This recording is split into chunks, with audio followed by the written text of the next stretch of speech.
अगर टिकैत के घर में कोई भी जन्म लेगा ना, वो जन्म ही तय ही आंदोलनकारी होगा।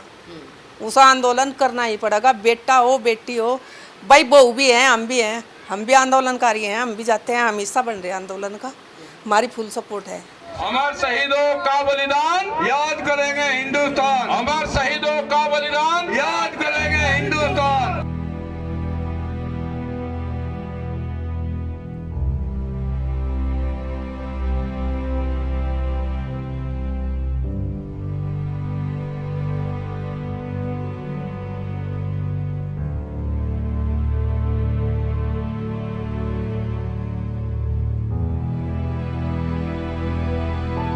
हमारा तो बचपन से ही जुड़े हुए हम पूरा जीवन अपना निकाल दिया इसमें। पापा जी ने भी, पिताजी ने भी। अभी हम तीसरी पीढ़ी हैं, मेरी बेटी है चौथी पीढ़ी है, वो भी जाती रहती है गाजीपुर बॉर्डर। ये बेड था जिस पे बाबा जी अंतिम सांस ली थी 15 मई 2011 को। इसी जगह पे ये बेड था और इसी जगह पे बाबा जी लेटे हुए थे। अच्छा। यहाँ पे ये कुछ नहीं था क्योंकि उनको वैसी बीमारी हो रही थी, तो यहाँ पे सिर्फ उनका बेड और 2 चारपाई मेरी और बड़े भाई की रहती थी। ये दिल्ली में धरना हुआ था, उस टाइम की है, लाल किले पे धरना हुआ था। और ये बाबा जी की माता जी बैठी हुई है। अच्छा।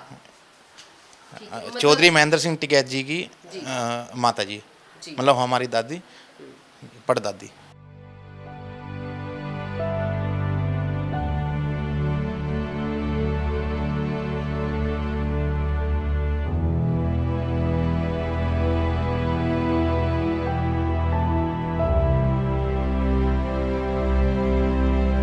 जैसे इन्होंने संजो के रखा है हमारे पिताजी ने, हम भी अपना ऐसे ही संजो के रखेंगे आने वाले टाइम के।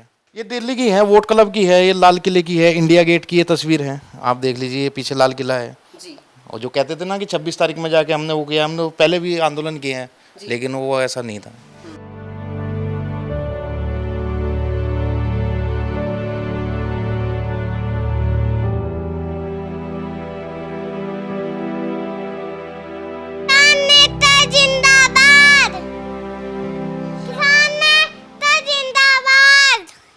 मोदी सरकार हमेशा बाबा जी के साथ हाइड एंड सीक खेल रहे हैं, मतलब कि छुपम छुपाई।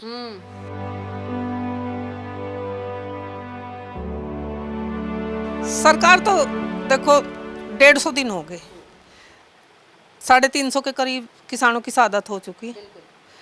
सरकार के पास इतना टाइम नहीं है कि वे उन शहादतों पर थोड़ा सा 1-2 शब्द बोल लें, बोल लेनी आने की तो बहुत बड़ी बात है।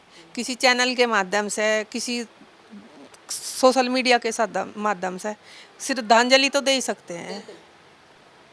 सरकार पर कुछ असर नहीं पड़ रहा, कितने भी मर जाओ। सरकार ने तो और मंत्रियों ने ये कह दिया कि अगर अपने घर होते तो ये तो वहाँ भी मरते। गलत बात है ना, सरकार की बहुत गलत बात है, आ जाना चाहिए था।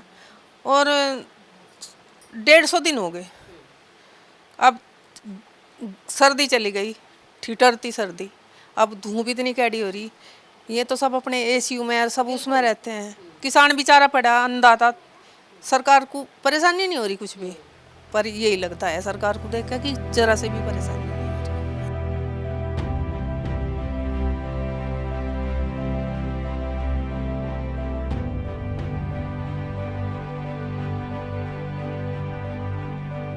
आने वाला जो टाइम है वो किसान का बहुत ही ज़्यादा ख़राब होने वाला था, और अब अगर ये चीज़ शुरू हुई है तो ये मतलब किसानों के लिए भी और आम आदमी के लिए भी बहुत अच्छा है। अगर अब स्टैंड नहीं लिया गया ना, तो फिर मतलब ये देखे कि हमारी जो आने वाली जनरेशन है वो भी क्वेश्चन करेगी और ख़त्म ही हो जाएगा, एक तरह से खेती का कुछ नहीं रहेगा।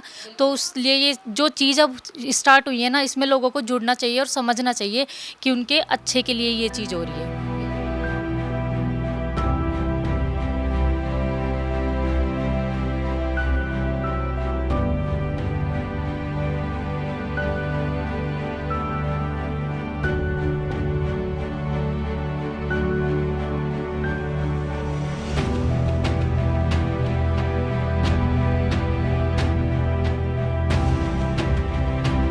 पूरा देश का किसान इससे मजबूत है। पंजाब हो, हरियाणा हो, उत्तर प्रदेश हो, राजस्थान हो, मध्य प्रदेश है, तो जो स्टेट दिल्ली के चारों तरफ हैं वे पूर्ण रूप से मजबूत है। और जब दिल्ली के चारों तरफ का किसान मजबूत हुआ तो पूरे देश के किसानों को रास्ता दिखाया।